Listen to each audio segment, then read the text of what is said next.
오늘 공부할 것은 함수의 상과 그리고 역상, 그 다음에는 이들에 대한 문제들을 공부해 보겠습니다. 원래 함수라고 하면 그것의 값에 우리가 관심을 가지죠. 이런 것이 함수의 값이죠. f of x. 여기서 x는 정의역의 하나의 원소입니다. 그런데 f하고 괄호를 열고 여기다가 원소가 아니라 어떤 집합을 놓는 거죠. 정의역의 부분집합 a를 여기다 쓰면은 이게 뭘 의미하느냐? 이런 집합을 의미합니다. 함수 값들의 집합입니다. fx들의 집합이고 단위 때 x는 a의 원소들이죠. 앞으로 당분간은 f라고 하면 항상 x에서 y로 가는 함수이고요. 그리고 a와 b는 x의 부분집합인 것으로 그렇게 가정하겠습니다. 첫 번째 예제입니다. a가 b의 부분집합이고 b가 x의 부분집합이면 fa는 fb의 부분집합이다. 여기 이렇게 a와 b 이 부분집합 관계가 있었죠.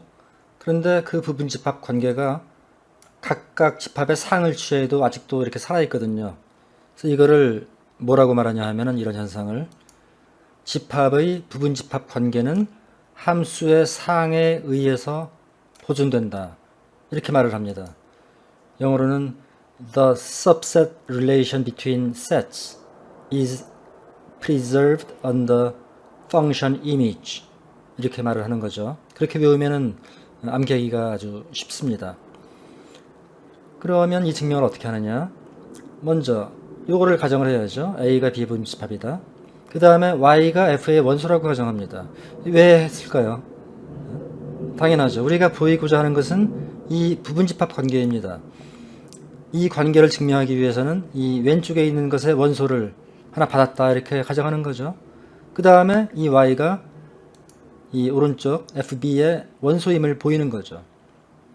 그럼 우리가 사용할 수 있는 이 정보 y가 f의 원소라고 하는 이 가정을 어떻게 사용하느냐?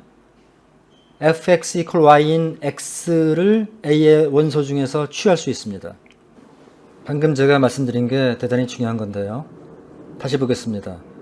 y가 fa의 원소라면 fa는 여기 있죠. 그러니까 y가 이런 fx 중에 어느 하나라는 겁니다. y가 fx라는 거죠. 그러니까 y equal fx, fx equal y. 그런데 이때 이 x는 a에 속한다고 되어 있죠. 그러니까 이러한 x를 취한다 이렇게 말하는 겁니다. 너무 중요하기 때문에 제가 두 번을 말했습니다. 그렇다면 이때 x가 a의 원소라고 했는데 a가 b의 부분집합이라고 여기다 가정을 했거든요. 그러니까 x는 b의 원소가 되는 거죠. x가 b의 원소이므로 y는 아까 fx라고 했는데 fx는 fb에 속하는 거죠. 다시 한번 이 함수의 상의 정의를 사용한 겁니다. 이걸로 증명이 끝입니다. 여기서 그 함수의 상에 대한 전술을 소개합니다. 전술. 이게 수학 공부할 때 적당한 단어인지는 모르겠는데요. tactics를 번역해서 전술이라고 했습니다. 요령 같은 거죠. 그래서 y가 f의 원소라면 이때 어떻게 하느냐? fx equal y가 되는 x를 이 a의 원소 중에서 취한다. 거의 대부분 이렇게 합니다. 이러면 문제가 풀립니다. 또 하나 알아둬야 될 것은 x가 a의 원소라. 이러한 정보를 우리가 가지고 있다면 이로부터 우리는 fx가 fa의 원소라는 결론을 얻을 수 있습니다. 그런데 이 역은 아닙니다. fx가 fa의 원소라면 이때 x가 a의 원소이어야 하느냐? 그럼 그럴 때도 있고 아닐 때도 있습니다. 그러니까 꼭 성립하는 것은 아니다. 여기까지 외워두면 좋겠습니다. 이 부분은 대단히 중요하기 때문에 몇 번씩 보고 암기를 하고 또 문제를 푸는 과정을 통해서 완전히 소화를 해야 될 것입니다. 두 번째 문제. FA 컵 B는 FA 컵 FB이다. 그러면은 여기서 그 집합의 그 이퀄리티 같음을 보여야 되니까 초집합이고 또한 부분집합이다. 이렇게 두 단계로 나뉘는 거죠. 두 부분으로 나뉘는 거죠. 초집합임을 증명하려면 FA 컵 B가 FA의 초집합이다. 왜냐? A 컵 B가 A의 초집합이니까 그렇죠. 그리고 방금 증명했었죠, 아까? 이렇게. 함수의 상은 집합의 부분집합 관계를 보존한다 그랬죠. 그러니까 A 컵 B가 A의 초집합이니까 이것의 상도 역시 초집합 관계가 이렇게 있는 거죠. 그러면 어떻게 된 거죠? 그 다음에 FA 컵 B는 FB의 초집합이죠. 아까는 FA의 초집합이라고 그랬는데 마찬가지 이유로 A 컵 B가 B의 초집합이니까 FA 컵 B는 FB의 초집합이 됩니다. 그러므로 성립합니다. 뭐가 성립하느냐 하면은 FA 컵 B가 이 합집합의 초집합임이 맞다 이런 얘기죠. 왜냐하면은 부분집합들의 합집합은 아직도 부분집합이다. 수업 시간에 몇 번 얘기했었죠. FA도 부분집합이고 FB도 부분집합이고 그러니까 그 합집합은 부분집합이다. 아주 굉장히 자주 쓰이는 그런 사실이죠. 그 다음에 이 역방향입니다. 이 좌변이 우변의 부분집합이다. 이거는 당연히 이 좌변에 속하는 원소 하나를 취해서 y라고 놓는 거죠. 그렇다면은 y는 fx인 x인 a 컵 b를 취한다. 이게 아까 요령 넘버원에 나왔던 거죠. 아니 전술 넘버원 여기 나왔죠. y가 이렇게 된다면은 이걸 취한다. 그렇다면 x가 a에 속하거나 또는 x가 b에 속하겠죠.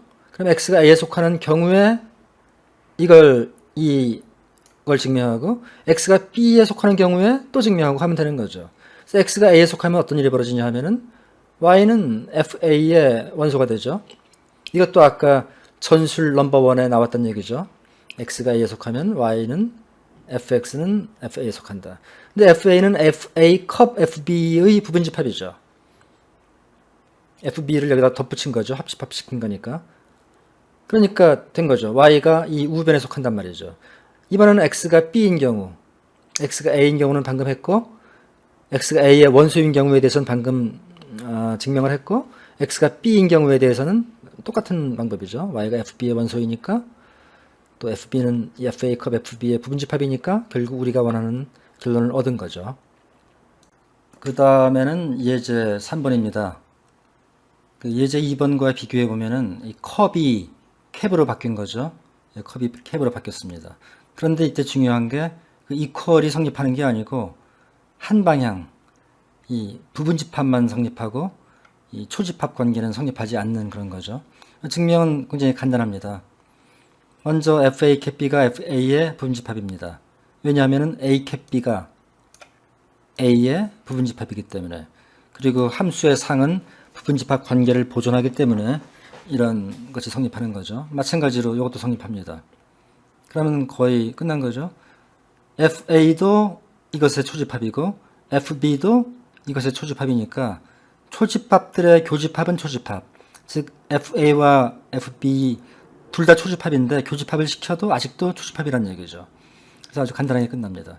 근데 이 역방향은 성립하지 않습니다. 그걸 볼까요 한번? 이 역방향이 성립하지 않는 예를 하나 들면 되겠죠. 그래서 x를 1, 2 이렇게 원소 두 개를 가진 집합이라고 하고 y를 a 원소 하나밖에 없는 집합이네요. 그럼 f1은 f2는 a 뭐 a가 될 수밖에 없죠. 공역의 원소가 하나니까. 이때 대문자 a를 1 한 점 집합, b를 2 한 점 집합, 한 점 집합 영어로는 싱글턴이죠. 이렇게 두었습니다. 그러면 fa 캡 b는 f 공집합이죠. a와 b의 교집합이 공집합이니까 그냥 공집합의 상은 공집합이고 됐고. 근데 한편 fa는 a 싱글턴이고 fb도 a 싱글턴이니까 이 두 개를 교집합을 시키면 아직도 a 싱글턴입니다. 그럼 a 싱글턴은 공집합과 다르죠. 근데 이 공집합이 fa 캡 b였거든요. 그렇게 된 거죠. 그러니까 fa 캡 b가 이것의 초집합이 안 되는 거죠. 왜냐하면 여기는 공집합이고 여기는 공집합이 아니니까. 이제 네 번째 문제죠. fa-b는 fa-fb의 초집합이다. 방금 풀었던 두 개의 문제와 역시 유사합니다. 마이너스 들어갈 자리에 컵 혹은 캡 있을 때 우리가 어떻게 되는지를 봤죠. 그러니까 컵일 경우에는 이퀄이었고 캡인 경우에는 부분집합이었습니다. 그런데 마이너스인 경우는 초집합이 되네요. 이런 패턴이 있습니다. 그럼 이것도 한 방향이니까 이 포함 관계를 증명하려면 우변의 원소 하나를 취해야죠. y라고 하는 거죠. y라고 하고 y는 일단 fa에 속해야 되는 거죠. fb에는 안 속하고 y가 fa에 속하니까 fx equal y인 x를 a의 원소 중에서 취한다. 이게 역시 아까 말했던 그 전술 넘버원에 제일 처음에 나왔던 겁니다. 그런데 우리가 원하는 거는 이 y가 이 좌변에 속한다는 거죠. fa 빼기 b에 속한다는 거니까 이 x가 a 빼기 b에 속하면 좋겠습니다. 그럼 딱 되는 거죠. x가 a 빼기 b에 속한다면 y는 fx니까 y는 fa 빼기 b에 속하니까 되는 거죠. 그런데 지금 x는 a에 속한다고 했죠? x를 a에 속하도록 취했죠? 그러니까 x가 b에 안 속하는 것만 보이면 되는 거죠. 그러면 x가 a 빼기 b에 속할 것이니까요. 그래서 x가 b에 속한다고 가정하고 모순을 유도하는 거죠. x가 b에 속한다면 x는 fb에 속한다. 이것도 전술 넘버원의 일부입니다. 근데 x는 fb에 안 속해야 되죠. 왜냐하면 애초에 x를 fa 빼기 fb에서 뽑았기 때문에 x는 여기 속할 수 없습니다. 이 모순으로서 우리가 원하던 이 명제를 증명한 거죠. 그 다음 볼까요? 요거는 역시 한 방향이니까 이 포함 관계가 한 방향으로만 되어 있으니까 그 역방향 부분 집합 관계는 성립하지 않는다는 건데 일반적으로 성립하지 않는다는 건데 얘를 이렇게 들면 됩니다. 아까랑 거의 같죠? 네. x는 1, 2 두 점 집합, y는 a 한 점 집합, f1, f2는 a일 수밖에 없는 거고 a, b 똑같아요. 그러면 fa 빼기 b는 fa죠. a에서 b를 빼도 a죠. 그렇죠? 1에서 2를 빼도 역시 1이죠. 2는 없으니까. fa는 싱글턴 a고 그 다음에 fa 빼기 fb는 싱글턴 a 빼기 싱글턴 a는 이건 공집합이죠. 그러니까 이건 당연히 공집합이 아니고 이것이 바로 이 좌변이란 말입니다. 그러니까 좌변이 우변에 속하지 않는 예죠. 좌변은 공집합이 아닌데 우변이 공집합이니까. 그래서 이 반례 이것이 성립하지 않는 예를 들어보았습니다. 이것으로써 함수의 상 끝났고 역상입니다. 역상. 역시 함수는 x에서 y로 가는 함수고 이때는 그 집합이 x의 부분 집합이 아니라 y의 부분 집합입니다. 그래서 b라고 놓아봤습니다. 아까 함수의 상을 공부할 때는 x의 부분 집합 a에 대해서 우리가 공부를 했었는데 이 경우에는 y의 부분 집합 b에 대해서 어떤 일이 벌어지는지 보겠습니다.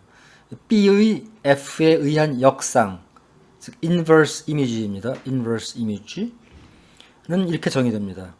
이렇게 나타냅니다. f-1승의 b 이렇게 나타내고 이거는 이렇게 x such that fx in b. 그러니까 이게 상의 정의랑 좀 다르게 생겼어요. 상의 정의는 여기일 겁니다. 이렇게 여기 나타나 있고 요 바가 있죠. 바의 왼쪽에 fx가 있고 아주 간단한 이런 명제가 있었는데 여기서는 왼쪽에는 그냥 x입니다. 그리고 여기 오른쪽이 좀 더 복잡하죠. fx in b. 그래서 약간 좀 비대칭적입니다. 그래서 이 상과 역상의 정의를 확실하게 암기를 하고 손으로 써보고 해야 됩니다. 별거 아닌 것 같아도 이거를 쉽다고 생각하지만 막상 쓰라고 하면 못 쓰는 경우가 많습니다. 앞으로 당분간은 a와 b가 y의 부분집합인 것으로 그렇게 가정하겠습니다. 예제 넘버 5. a가 b의 부분집합이면 f 인버스 a는 f 인버스 b의 부분집합이다. 이걸 다르게 말하면 이 부분집합 관계는 함수의 역상에 의해서 보존된다. 이렇게 말하면 되겠죠. 뭐 증명은 간단합니다. 당연히 이 부분을 가정을 해야겠고 그 다음에 요 부분집합 관계를 보이기 위해서 이 좌변의 원소 x를 불러오는 거죠. 그 다음에 x가 이 f 인버스 b의 속함을 보이면 되는데 먼저 이 가정으로부터 fx가 a에 속하는 걸 알 수 있죠. 이 부분이 바로 집합론의 가장 기본인데 이거를 의외로 모르는 경우가 많아요. x가 f 인버스 a에 속한다는 것은 여기 보세요. f 인버스 b에 속한다면 x가 여기 속한다는 것은 x가 이 조건을 만족한다는 겁니다. 이 조건을. 그러니까 그 조건이 바로 어디 갔어? fx가 a에 속하는 거죠. 여기서는 b였지만 여기는 a니까 이런 거고. 그런데 A는 B의 부분집합이므로 fx는 B의 원소이다. 맞죠? fx가 A의 원소고 A는 B의 부분집합이면 fx는 B의 원소가 되고, 따라서 x는 f 인버스 B의 원소이다. 이것도 마찬가지죠. fx가 B에 속한다는 것은 이 집합에 속할 이 조건을 만족하는 거죠. 이 조건을 만족하면 x는 이 좌변의 요거, 이 집합에 속하는 거죠. 이게 바로 집합의 그 조건제시법이죠. 집합의 조건제시법이 뭐냐 하면 잘 알고 있다고 생각을 하면서도 막상 x가 여기 원소라면 여기 fx가 a의 원소가 되고 fx가 b의 원소라면 이렇게 된다. 이거를 보면은 좀 어려워하는 경우가 많아요. 이게 바로 집합의 그 조건제시법을 충분히 이해를 못하고 있다는 그런 얘기가 되는 거죠. 그래서 뭐 이 풀이는 결국 집합의 조건제시법만 이해한다면 아주 쉬운 문제가 되는 거죠. 그래서 전술 넘버 2, 우리가 함수의 상에 대해서 전술 넘버 1이 있었듯이 함수의 역상에 대해서는 전술 넘버 2가 있습니다. y가 b에 속한다면은 이때 우리가 뭘 하느냐, fx equal y인 x를 f 인버스 b로부터 하나 취할 수 있다. 이렇게 두면은 문제가 잘 풀릴 경우가 많죠. 이걸 외워두고, 그 다음에 또 하나는 방금 한 얘기죠. 이건 x가 f 인버스 b의 원소라면 fx는 b의 원소이고, 역으로 fx가 b의 원소이면 x는 f 인버스 b이다. 지금 이 부분은, 지금 이 노란 부분은 제가 몇 번 말씀드린 대로 집합의 조건제시법을 그냥 풀어서 말한 거에 불과합니다. 다음 페이지로 넘어가서 예제 6번이죠. f 인버스 a 컵 b는 f 인버스 a 컵 f 인버스 b이다. 이거와 비슷한 걸 봤었죠, 한번. 지금은 이번에는 역상인데 아까는 여기가 마이너스 1승 여기 없고 전부 상, 함수의 상에 대해서 거의 똑같은 형태의 이런 등식이 있었습니다. 증명은 평이합니다. 이퀄을 보이기 위해서 subset과 superset 이 두 개를 보여야 되는 거고, 이 subset을 보이기 위해서 좌변의 원소 x라고 놓고, 그 다음에 이 x가 여기 속하는 걸 보여야 되는데 우변에 먼저 x가 f 인버스 a 컵 b의 원소임으로부터 fx가 a 컵 b의 원소임을 알 수 있죠. 이 전술 넘버 2에 나오는 내용이죠. 그러면 a 컵 b에 속한다는 것은 a에 속하거나 또는 b에 속합니다. 그래서 이 경우와 이 경우 모두 x가 이 우변에 속하는 걸 보이면 되는 거죠. fx가 a의 원소라면 x는 f 인버스 a에 속합니다. 전술 넘버 2죠, 이게. 그러면 f 인버스 b를 여기다 갖다 붙인 거에 불과한 거죠. 그러니까 이 우변이 요거보다 이거의 초집합이니까 다시 x는 여기에 속하는 거고 바로 우변입니다. fx가 b에 속하는 경우는 뭐 이거랑 거의 같죠. x는 f 인버스 b의 원소고 요거는 다시 이거의 부분집합이니까 결론적으로 x는 여기에 원소가 된다. 원하던 대로 증명이 된 거고요. 역방향입니다. 요거랑 약간 다르죠. 그러니까 x를 이 우변에 속한다고 가정하고 그 다음에 어떻게 하는 게 아니고 그냥 이렇게 합니다. a 컵 b는 a의 초집합이다. 그러니까 양변에 f 인버스를 적용한다고 생각해도 되죠. 이 초집합 관계를 함수의 역상이 보존하니까 그래서 쓴 거죠. 그 다음에 요거는 여기가 a일 때 이렇게 되는 거니까 여기가 b, 요 부분을 b로 바꾸면 여기죠. a 컵 b는 b보다 크거나 같다. 그러면 여기 f 인버스를 갖다 붙이면 이렇게 되는 거죠. 그럼 이제 부분집합들이 합집합은 부분집합이다. 무슨 얘기냐 하면은 이 f 인버스 a도 이 좌변이죠. 좌변의 부분집합이고 f 인버스 b도 좌변의 부분집합이니까 요 두 부분집합을 합집합시킨 우변도 아직도 좌변의 부분집합이다. 뭐 그런 얘기죠. 이걸로서 증명은 끝났습니다. 다음번 문제는 예제 7번. f 인버스 a 캡 b는 f 인버스 a 캡 f 인버스 b다. 이 컵을 캡으로 바꾼 거죠. 함수의 상에 대해서도 이거 비슷한 게 있었는데 그때는 여기가 이퀄이 아니라 부분집합이었죠. 하지만 역상일 때는 캡에 대해서도 이게 등호가 성립합니다. 어떻게 보면은 그 역상이 캡에 대해서 이게 분배된다고 할까요? a에 대해서 되고 b에 대해서 되고 조금 그러니까 역상의 경우에는 상의 경우가 좀 다르죠. 증명은 평이합니다. 이 부분집합 이거는 처음에 A 캡 B가 A의 부분집합임에서 시작합니다. 이 사실로부터 양변의 F 인버스를 적용하면 그 역상이 그 부분집합 관계를 보존하니까 이걸 쓸 수 있고, 이번에는 A 대신에 B를 여기다 넣는 거죠. 그러니까 A 캡 B가 B의 부분집합이니까 역시 역상을 적용해가지고 이렇게 되는 겁니다. 이게 무슨 얘기냐 하면은 뭐 여러 번 이런 나왔죠. 그 F 인버스 A가 좌변의 초집합이고, 맞죠? F 인버스 B도 좌변의 초집합입니다. 그러니까 이 두 개의 교집합, 이 두 초집합의 교집합도 좌변의 초집합이다, 이런 얘기죠. 된 겁니다. 두 번째, 이 경우에는 이 우변의 원소를 x라고 둡니다. 그러면 x는 F 인버스 A의 원소이고 또한 F 인버스 B의 원소이니까 먼저 여기로부터 여기 있네. x가 F 인버스 A의 원소이니까 fx는 A의 원소이다. 뭐 하도 여러 번 나와서 이제는 말 안 하겠습니다. 왜 그런지. 마찬가지로 x가 여기도 속하니까 이렇게 쓸 수 있죠. 이제 fx는 A에 속하고 또한 B에 속합니다. 즉 fx는 A 캡 B에 속하는 것이고, 이는 곧 x가 F 인버스 A 캡 B의 원소라는 것을 함의합니다. 이 함의한다는 말은 뭐 별로 자주 쓰는 말은 아닌데 수학의 증명에서는 꽤 편리합니다. 왜냐하면 영어에서 이게 imply라죠. 함의가 imply한다. 그래서 영어 증명에서 많이 나오는 표현인데 한국어로는 일상생활에서는 안 쓰지만 수학의 증명에서는 자주 쓰는 단어니까 알아두면 좋습니다. 함의한다. 그 다음 페이지 볼까요? 예제 8번도 이 함수의 상에 대해서도 비슷한 게 있었습니다. 그때는 여기가 이퀄이 아니라 여기가 초집합이었죠. 초집합. 그런데 함수의 역상에 대해서는 이것도 역시 이퀄이 성립하는 거죠. 증명은 이게 컵이나 캡일 대비해서 약간 더 어려운데, 먼저 부분집합, 그 다음에 초집합. 부분집합 관계를 증명하기 위해서 x, 이 좌변의 원소를 x라고 둡니다. 그러면 fx는 a 빼기 b의 원소이고, 아주 많이 나온 거죠, 이런 거는. fx는 a에 속하고 b에는 안 속하는 건데, fx가 a에 속하니까 x는 f 인버스 a에 속한다. 그런데 fx는 b의 원소가 아니므로, 여기 있죠. fx b의 원소가 아니라고 되어 있죠, 여기. 아니니까 x는 f 인버스 b에 안 속하는 겁니다. 동등하죠. 이 대우를 생각해 보세요. x가 f 인버스 b에 속하면은 fx는 b에 속한다. 그게 맞죠? 이것도 맞는 겁니다. 따라서 x는 f 인버스 a는 속하고 f 인버스 b에는 안 속하고, 그러니까 우리가 원하던 요 결과를 얻은 거죠. x가 우변에 속한다. 역으로 이번에 x가 우변에 속한다고 가정합니다.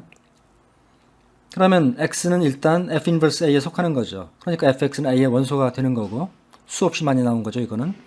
근데 x는 f 인버스 b에 안 속합니다. 그러니까 fx는 b에 안 속합니다. 이것도 여러 번 나왔죠. 그러니까 fx는 뭐래요? 여기 a에는 속하는데, fx가 a에 속하는데 b에는 안 속한다고 그랬죠.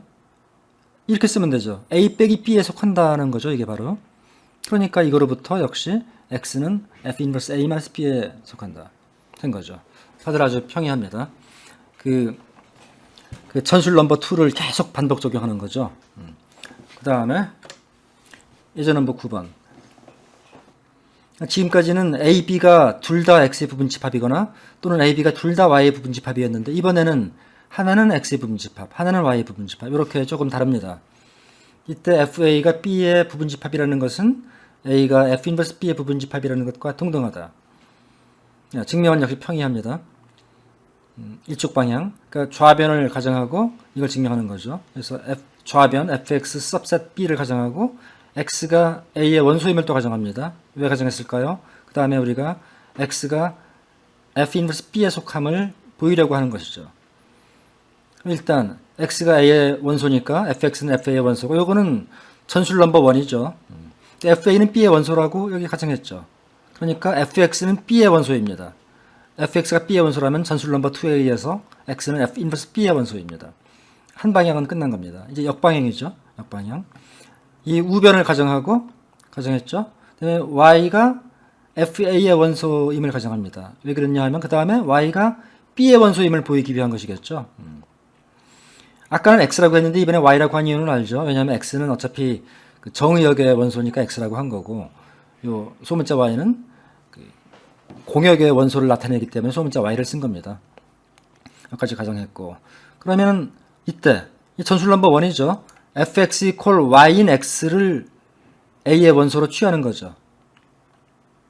y가 주어졌는데 이러한 성질을 가진 x를 취하는 겁니다. 그렇다면 이 x는 f 인버스 b의 원소가 됩니다. 왜냐하면 a가 f 인버스 b의 부분집합이면 이걸 가정했잖아요. 원래 가정했었죠. 그러니까 x가 여기 속한다. x가 여기 속한다는 얘기는 fx가 b에 속하는 거죠. 전술 넘버 2죠. fx가 b에 속한다. 근데 y가 fx였거든요. 아까 여기 있죠. 그러니까 y는 b에 속한다. 우리가 원하던 거였죠. y가 f에 속한다고 가정했더니 y가 b에 속하더라. 그러니까 fa가 b의 부분집합이라는 얘기죠. 이걸로써 예제 9번도 증명이 끝났습니다. 여기 문제 5개를 제가 써봤습니다. 이 문제들은 제가 여기서는 간단히 힌트 정도만 드리고요. 그리고 이제 학생들이 수업 시간에 서로 토론하면서 답을 얻어내는 그런 식으로 수업을 진행할 예정입니다. 첫 번째 문제를 보면은 FA가 FB의 부분집합이지만 A는 B의 부분집합이 아닌 그러한 예를 한번 찾아보라 이런 얘기인데, 이 문제 3번에서 문제 1에 대한 힌트를 볼 수 있어요. 여기서는 F가 단사라는 조건을 주었습니다. 이런 조건 하에서는 FA가 FB의 부분집합이면 A는 B의 부분집합이다. 이것이 참이거든요. 이걸 증명하는 겁니다. 그러면 문제 1번에서는 이 단사 조건이 없죠. 단사 조건이 없다면 그때는 이것을 함의하지 않는다. 일반적으로 그런 얘기죠. 그러니까 여기서 이 예를 찾아보려면 당연히 단사 함수가 아닌 그런 예를 찾으면 되겠죠. 그것이 힌트입니다. 그리고 참고로 이 문제 3번에서 이 역방향 A가 B의 부분집합이라면 FA는 FB의 부분집합이다. 이거는 참이죠. 다른 말로 하면은 그 집합 간의 부분집합 관계는 함수의 상에 의해서 보존된다. 이런 말을 전에 했었죠. 그러니까 그 역은 일반적으로 참은 아니고 단사일 때는 참이다. 그런 얘기를 하는 겁니다. 문제 2번은 역시 문제 4번에서 힌트를 찾아볼 수 있는데, F가 전사라면 그렇다면 이거를 항상 함의한다. 이걸 증명하라는 얘기죠. 그리고 원래 역방향은 원래 참이었습니다. 역방향은 항상 참이었는데, 즉 집합 간의 부분집합 관계는 함수의 역상에 의해서 보존된다. 우리가 공부한 바가 있죠. 근데 그것의 이 방향은 항상 참은 아니고 함수가 전사일 때는 참이다. 그러니까 그걸 증명하라는 게 문제 4번이었습니다. 문제 2번은 F가 전사라는 조건이 없죠. 그 조건이 없으면 이렇게 A가 B의 부분집합이 아닌 그런 예가 존재한다는 건데, 그렇게 당연히 이 반례를 들 때는 전사가 아닌 함수에서 그 예를 찾아야겠죠. 그것이 힌트고요. 그 다음에 문제 3의 역을 증명하시오. 근데 문제 3의 역이 뭔지를 잘 파악을 못하는 수가 있어요. 이 문제 3번은 그 역이 A가 B의 부분집합이면 FA가 FB의 부분집합이다를 증명하는 것이 역이 아닙니다. 얼핏 보면은 이렇게 왼쪽에서 오른쪽으로 가는 것의 역은 이렇게 가는 걸로 보이지만 그게 아니고, 문제 3번의 그 가설부는 이만큼이죠. 단사라면 그렇다면 이렇다. 이것이 이제 결론부죠. 그러니까 역이라고 하는 것은 그 가설부와 결론부를 뒤바꾼 거죠. 그러니까 뭘 증명하라는 얘기냐 하면은 모든 AB에 대해서 이 함의가 성립한다면 그렇다면 F는 단사일 수밖에 없다. 를 증명하라는 것이 바로 문제 5번의 첫 번째 부분입니다. 문제 4번의 역을 증명하시죠. 이것도 마찬가지죠. 모든 AB에 대해서 이렇다면 이것이 성립한다면 그렇다면 F는 전사일 수밖에 없다. 그걸 증명하라는 것이 문제 5번의 내용입니다. 그럼 다음 페이지로 넘어가 볼까요? 예제 10번입니다. F가 단사이면 모든 AB에 대해서 FA 캡 B는 이것이고 또한 이것임을 보이시오. 항상 어떤 문제를 보면은 전에 이거와 비슷한 문제가 있었던가를 그걸 좀 떠올려야 합니다. 실제로 있었죠. 그때는 단사라는 조건이 없었어요. f가 단사가 아니고 일반적인 경우입니다. 그때는 요 좌변이 우변의 부분집합이라는 거는 증명이 되는데 일반적으로 우변은 좌변의 부분집합이 아닙니다. 일반적으로. 하지만 f가 단사라는 조건이 있다면 그러면 역시 우변은 좌변의 부분집합도 되기 때문에 이때는 이 등호가 성립한다는 그런 얘기죠. 여기서는 f가 단사가 아니었을 때 어땠었죠? 기억을 하셔야 되는데 이때는 이 좌변이 우변의 초집합이었죠. 일반적으로 초집합이었는데 좌변이 우변의 부분집합이라는 것은 그거는 일반적으로는 성립하지 않고 f가 단사일 때는 성립한다. 그런 얘기고 이제 그걸 증명하는 겁니다. 풀이를 볼까요? 아까 말씀드렸듯이 이 등호에서 이 등식에서 좌변이 우변의 부분집합이라는 것은 알려져 있습니다. 그러니까 그 역방향 좌변이 우변의 초집합임을 보이면 되는 겁니다. 그러니까 이 우변의 원소를 하나 y라고 놓는 거죠. 그 다음에 y가 좌변의 원소임을 보이면 되는 건데 그러면 y가 fa에 속하죠. 일단은 뒤에도 이것도 있지만 그렇다면 fx1 equal y인 x1을 이런 x1이 존재한다는 걸 우리가 알죠. 그리고 또한 y가 fb의 원소이니까 이번에는 fx2 equal y인 x2가 존재한다는 얘기죠. 그런데 f가 단사이니까 x1 equal x2라는 얘기죠. 왜냐하면 fx1과 fx2가 값이 같죠. y로서 같죠. 그러니까 x1은 x2랑 같죠. 그렇다면 x1은 a에 속하고 x2는 b에 속하는데 이 두 개가 같다? 그렇다면 이것은 결국 이 원소가 a 캡 b에 속한다는 그런 얘기죠. 그럼 된 거죠, 이제. 그러니까 y는 fx1인데 x1이 a 캡 b의 원소니까 fx1은 fa 캡 b의 원소가 된다. 우리가 원하는 결과를 이렇게 얻었습니다. 이번에는 이 부분이죠. 이 부분. 아까 말씀드렸듯이 좌변이 우변의 초집합이라는 것은 이미 알려져 있습니다. 그러니까 이제 좌변이 우변의 부분집합임을 보이면 되겠죠.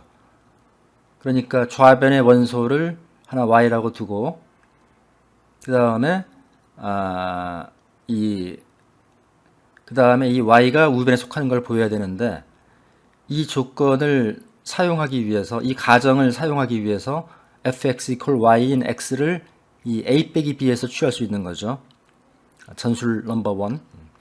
그러면 y는 fx인데 이 fa에 속하는 것은 당연하죠. 왜냐하면 x가 a에 속하기 때문에 그런 거죠. 우리가 보이려는 것은 이 y가 이 우변에 속하는 거 이걸 보여야 되는데 y가 fa에 속하는 것은 이미 보였습니다. 그러니까 y가 이제 fb에 안 속한다는 걸 보여야죠. 그러니까 y는 fx니까 fx가 fb에 속하지 않는다는 걸 보이기 위해서는 속한다고 가정하고 모순을 유도하면 됩니다. 흔히들 이거를 귀류법이라고 생각하는 수가 있는데 이건 귀류법이 아닙니다. 어떤 명제를 가정하고 그것의 모순을 유도해서 그것의 부정을 증명하는 것은 귀류법이 아니고 귀류법이라고 하는 것은 어떤 명제를 증명하기 위해서 그것의 부정을 가정하고 모순을 유도하는 거죠. 뭐 그렇고 그래서 이제 fx가 fb의 원소라고 한다면은 이 fx가 y죠. y니까 fx 프라임 이퀄 y인 x 프라임이 b의 원소로서 존재하는데 이 y 대신에 fx라고 쓴 거죠. 여기 fx가 있으니까 이 전술 넘버 1인데 이 부분을 조금 더 어려워하는 학생도 있는 것 같아요. 그렇고 근데 이때 f가 단사니까 x 프라임이 x죠. 함수의 값이 같으니까 fx 프라임이 fx니까 이렇게 할 수밖에 없다. 근데 x는 아까 a 빼기 b의 원소라고 했거든요. 여기 있죠? x가 a 빼기 b의 원소다. 그러니까 x 프라임은 b의 원소일 수가 없는 거죠.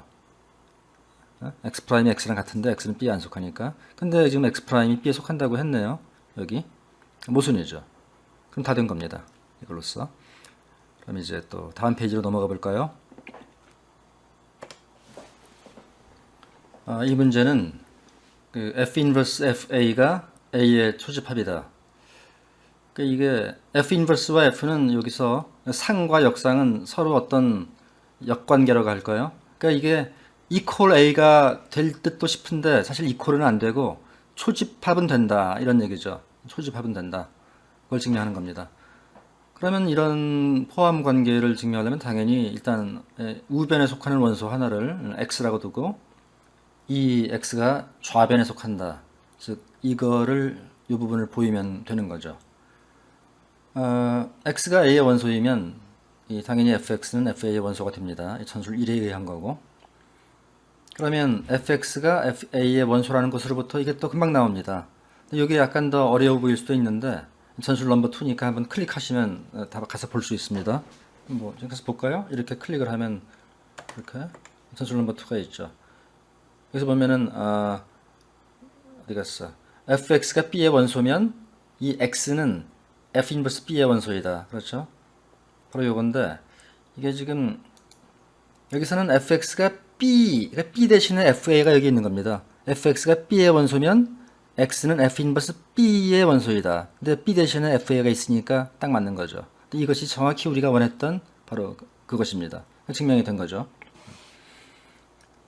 그 다음은 아까 예제 11번이랑 좀 비슷한데 이번에는 역상의 상이죠. 아까는 상의 역상. 그 상의 역상은 원래 집합의 초집합이다.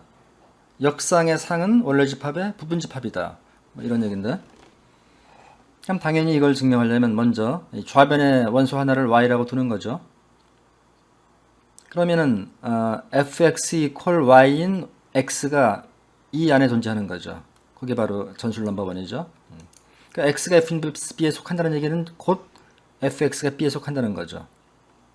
근데 fx가 y거든요. 그런데 그러니까 y는 b에 속하는 거죠. 이게 바로 우리가 원했던 거죠. 우변에 y가 속한다. 간단하게 증명이 됩니다. 그 다음에 숙제인데 숙제 넘버 4 예제 11번에서 이것이 초집합이라고 그랬으니까 이 부분집합이 아닌 경우가 있다는 얘기죠. 그래서 두 집합이 서로 다른 그런 예를 찾아보라는 얘기고, 여기서는 역시 이 두 집합이 서로 다른 예를 찾아보라는 얘기죠.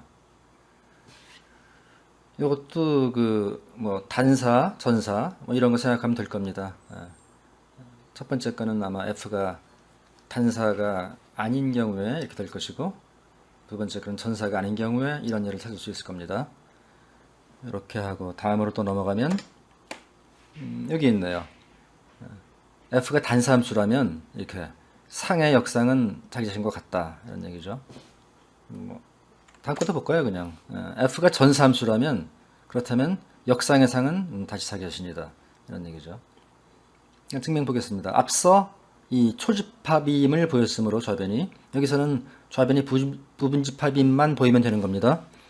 그러니까 좌변의 원소 하나를 x라고 두고 이렇게 그러면 맨날 했듯이 fx는 fa의 원소가 되는 걸 알 수 있고 이건 전술 넘버 2죠. 그래서 이렇게 되는 걸 알 수 있고 다음에 fx equal fx 프라임인 x 프라임 a를 취한다. 이 부분은 전술 넘버 1이죠. 이렇게 알 수 있고 f가 단사이므로 x equal x 프라임이다. 함수 값이 같으면 원래 그 변수도 값이 같다. 그러니까 x는 a의 원소다. 왜냐하면 x 프라임이 a의 원소인데 x가 x 프라임과 같으니까 x도 a의 원소다. 우리가 원하는 걸 다 얻은 겁니다. 이번에는 그 f가 전사함수일 때는 이 역상의 상은 자기 자신인 것 같다. 그건데 앞에서 이 좌변이 우변의 부분집합임을 보였거든요. 그러니까 이번에는 이 우변이 좌변의 부분집합임을 보이면 되니까 우변의 원소 하나를 y라고 두는 겁니다. y가 이거의 좌변의 원소임을 보이면 되는 거죠. 여기서 f가 전사라는 사실을 이용합니다. 그러니까 fx equal y인 그러한 x가 존재하죠. 전사니까 f가. 근데 이 x는 사실은 f 인버스 b의 원소입니다. 왜냐하면 fx가 b의 원소니까 fx가 y인데 y가 b의 원소니까 이렇게 되는 거죠. 그래서 x가 이것의 원소면 fx는 f of 이것의 원소다. 맨날 쓰는 거죠. 이거는. 그래서 우리가 원하던 것을 다 얻었습니다. 그럼 다음 페이지로 넘어가면 이런 거죠. 그러니까 상의 역상이 항상 자기 자신과 같다면 여기서 항상이라고 하는 것은 모든 a에 대해서 그렇게 해석할 수 있죠. 상의 역상이 항상 자기 자신과 같다면 그 함수는 단사일 수밖에 없다. 이걸 증명하는 건데 그럼 이것을 가정하고 그 다음에 단사임을 보이기 위해서 이런 식으로 하죠. 보통 함수값이 같다. 이런 걸 가정하고 그 다음에 x1이 x2랑 같음을 보이면 되는 거죠. 자, 이런 경우에 어떻게 하느냐 하면은 여기서 우리가 사용하는 가설은 이 부분이죠. 이 부분 이렇게 전칙문입니다. Universal Sentence 전칙문. 이럴 때는 A에다가 적당한 값을 대입해 주는 겁니다. A가 집합이니까 적당한 집합을 A에다가 넣어주면 됩니다. 이런 부분을 좀 어려워하는데 어려울 수도 있지만 이 집합론의 입문에서는 어려운 일이 별로 없어요. 왜냐하면 이 A로 어떤 집합을 취해야 되는데 우리가 가진 재료가 몇 개 없습니다. x1, x2밖에 없습니다. 그러니까 A를 뭘로 두느냐? 한 점 집합 x1으로 둔다. 뭐 그렇듯하죠. 물론 한 점 집합 x2로도 됩니다. 근데 두 점 집합 x1, x2로 되면 그때는 안 됩니다. 그러니까 이거저거 넣어보면은 뭐 걸리는 게 있는데 우리가 시도해야 할 가능성들이 그렇게 많지 않다는 거죠. 가진 게 몇 개 없으니까. 이걸로 둬봅니다. 그럼 F 인버스 FA는 F 인버스 싱글튼 fx1이죠. A가 원소 하나, 이게 맞습니다. 그럼 이거는 이 집합 안에는 x1이 들어가죠. 왜냐하면은 fx1이 이 집합에 들어가니까. 표시를 해놓을게요. 이렇게. 그 다음에 fx2도 이 집합에 들어가죠. 왜냐면 fx2가 fx1과 같으니까. 그 다음에 몇 개 더 있을 수도 있습니다. 뭐 신경 안 씁니다. 뭐 그래서 점점점 찍어놨습니다. 이렇게. 그런데 이것이 A죠. F 인버스 FA는 A다. 우리가 이걸 가정했잖아요. 근데 A가 아까 한 점 집합 X1이죠. 그러니까 이 집합이 이거랑 같다는 얘기죠. 그러면 X2는 이 좌변에 속하니까 X2는 우변에도 속합니다. 그러니까 X가 우변에 속하려면은 X1이 되는 수밖에 없죠. 한 점 집합이니까. 그래서 X1에 X2를 넣는다. 이런 식으로 F가 단사임을 증명할 수 있고 전사임을 보이는 거죠. 이번에는 언제 전사냐? 역상의 상이 자신과 항상 같을 때. 여기서 항상이라는 것은 이 B가 마구마구 변해도 B가 Y의 임의의 부분 집합일 때 이게 성립한다. 이런 얘기고. 전사임을 보이려면 어떻게 합니까? 이 공역의 원소 임의로 주어졌을 때 그것을 값으로 가지는 X가 정의역 내에 존재함을 보이는 거죠. 그런데 이 문제에서는 이런 X를 딱 어떻게 만들어내기가 좀 힘들어요. 왜냐하면 뭐 우리가 가진 게 Y밖에 없고 뭐 봅시다. 근데 이런 X가 존재한다는 얘기는 다시 말해서 F 인버스 Y 싱글턴이 공집합이 아니라는 것과 똑같은 얘기죠. 이 집합에 뭔가가 들어가 있다. 그럼 그것의 원소가 X라고 두면 딱 되는 거니까.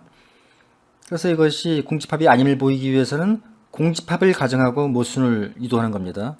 규리법이 아니라고 전에 말씀드렸죠. 공집합이 아님을 가정하면 그 다음에 뭐죠? 아까 했던 거 비슷한 거죠. 이 우리가 사용할 수 있는 가설이 전칙문이기 때문에 B에다가 적당한 값을 대입하는 겁니다. 잘 찾아야죠. 근데 이번엔 아까보다 더 쉽네요. 왜냐하면 우리가 가진 재료가 Y밖에 없습니다. 그러니까 B를 뭘로 할 것이냐? B는 싱글턴 Y죠. 뭐 다른 방법이 없어요. B를 Y로 두면 그럼 F 인버스 B는 F의 공집합이죠. 왜냐하면은 그 F 인버스 Y 싱글턴을 공집합으로 가정을 했으니까. 그리고 B가 Y니까. 그런데 F의 공집합은 공집합이거든요. 이거는 뭐 쉽게 증명되고. 그런데 F 인버스 B가 B라고 가정을 했거든요. 아까 이 전칙문에서. 근데 B는 Y 싱글턴이라고 그랬죠. 근데 Y 싱글턴이 어떻게 공집합이랑 같을 수 있겠습니까? 이건 모순이죠. 모순을 유도했으니까 된 겁니다. 마지막으로 한 페이지가 더 남았는데 이건 뭐 시간 관계상 제가 설명은 생략하고 여기서 이 동영상 강의를 마치도록 하겠습니다. 혼자 잘 읽어보면은 이 앞서 사용했던 그런 기법들이 계속 반복돼서 사용됩니다. 그러니까 여러분들 스스로 찾아보는 게 좋은 공부가 될 것 같습니다. 이상입니다.